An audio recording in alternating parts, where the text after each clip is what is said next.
Welcome to the Human to Human podcast, where we celebrate real human conversations as it relates to the future of commerce. Today's guest is Paulina Caprio. Paulina is the founder of Chrysalis. She helps companies who are driving large-scale change build the cultures they need to execute their new strategy.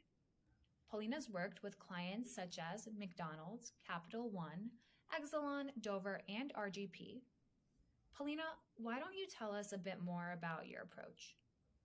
Oh, sure. Thanks, Zana. Thanks for having me. So, as Zana mentioned, I work with organizations and leaders who are driving large scale change, build the culture that they need in order to execute their new strategy. And that means I get to work with companies that really value culture as a business priority. And my approach is to really dig in and reduce the anxiety and uncertainty that comes with change by meeting people where they are and creating really good change experiences. Well, I think your background makes you the perfect guest for today's subject, which is the trust factor in a remote video interaction. And I'm really excited to have you on. I mean, a personal interest of mine has always been psychology, and especially nowadays, the role it plays in our behaviors as consumers, specifically when making or deciding to make a purchase online. I'm going to jump into the questions, if that's all right with you. That sounds great. So, firstly, what are the possibilities and dynamics of having a human on the other side of a screen? How do you think it makes people feel as a consumer, and how would it add value to the job of a sales rep? Does it make it a richer experience? Absolutely. And I think the reason it does is because more than ever now, humans and people are looking for connection and belonging. They want to connect to a brand, to a purpose, to a mission, and ultimately be part of something. When you want to sell something, you want to not just have a transaction that happens once, you want that stickiness to continue. And on the other side, people want to be part of something great. How about Nike or Warby Parker or Bombas? Or even I own a Subaru and I feel connected to the mission of being, outdoorsy and caring about the environment and animals and things like that. So by having face-to-face opportunities, you actually have a chance to foster that connection and belonging so much easier than if you were just looking at a screen that may just have two-dimensional writing, or maybe it has a video, but it is not engaging with it. It is one way, it is pushing it. You don't have that interaction.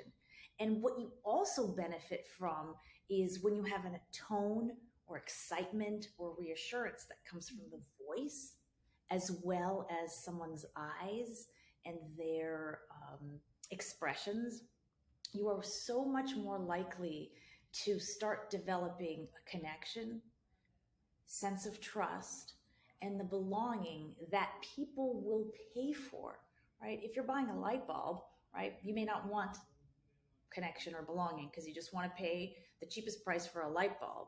But if somebody wants you to pay more and much more than what it costs for them to produce it, you've got to have that trust.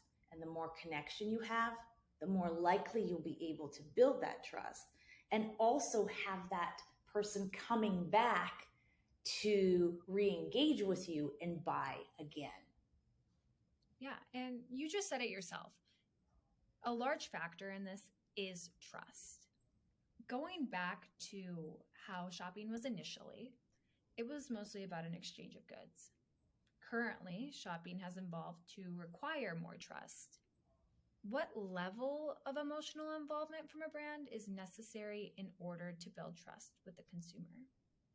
And Paulina, when I say emotional involvement, I'm asking, for example, if a website with what is a website with well thought out branding and interactive visuals enough for a consumer to feel emotional involvement from a brand.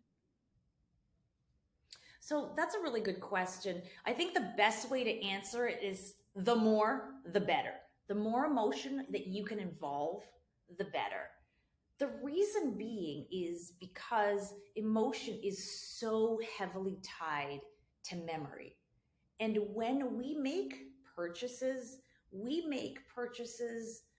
generally speaking, from the emotional center. Even though we may rationalize a purchase. The reason we're going through a rationalization process is because we're actually afraid of spending too much or risking too much or not having enough trust. So we look at the numbers or we look at the reviews to see if other people have liked something.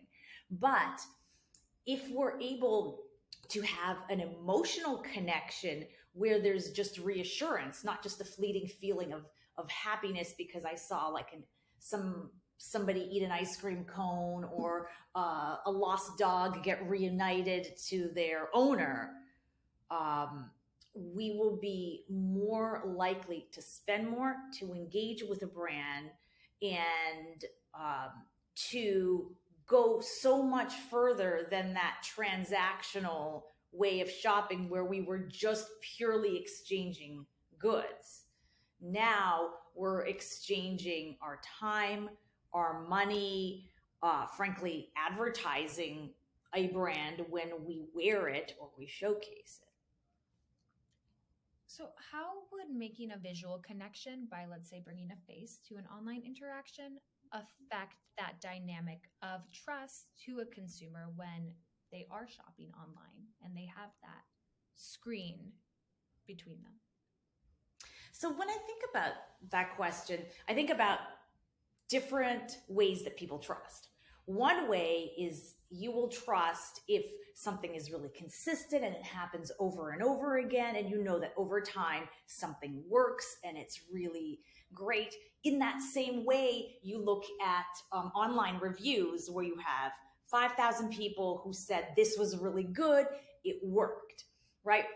But when you don't have that, when there's just a one time or a moment in time for you to buy something, trust has to come from a different place. And that's where things like vulnerability or reassurance or connecting with someone who can reach you in your concerns about that item, who can say, oh yes, I've seen this, and yes, you've actually asked the question that a lot of other people, so that folks can feel more connected.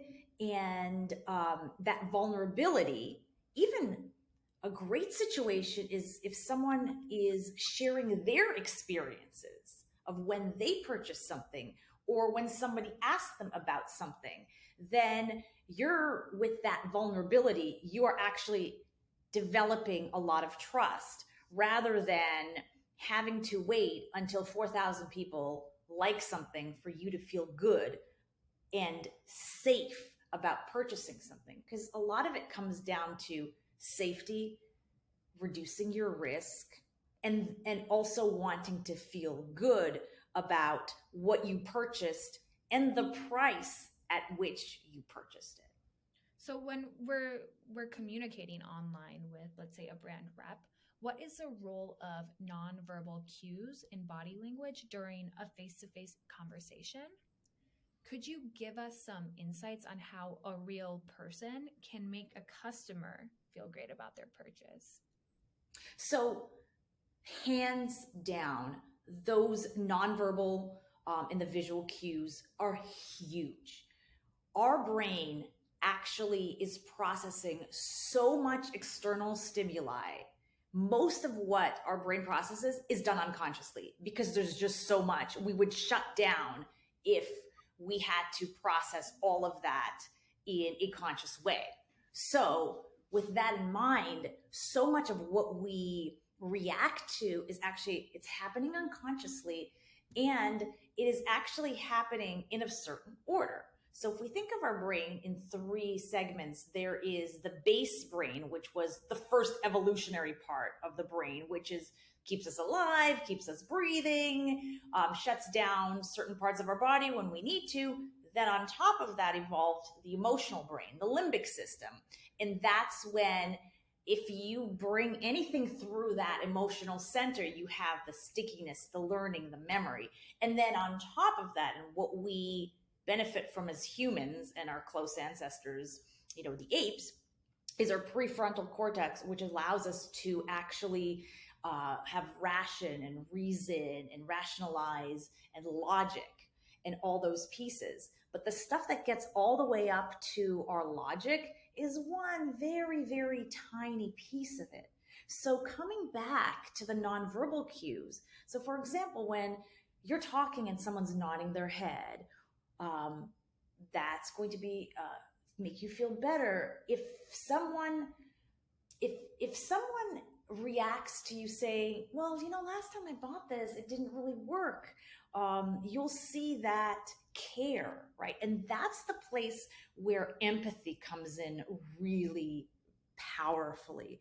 When a customer service rep is empathic and is listening, is trying to meet people where they are, trying to put themselves into the shoes of their customer, and trying to and having the skill of seeing the situation from the customer perspective, that is when you're going to have a much richer customer experience, because people are taking the time to really understand where you're coming from and what your needs are. And they can help you, and they can solve some problems or offer some solutions, or even the upselling, or be candid about what works and what doesn't.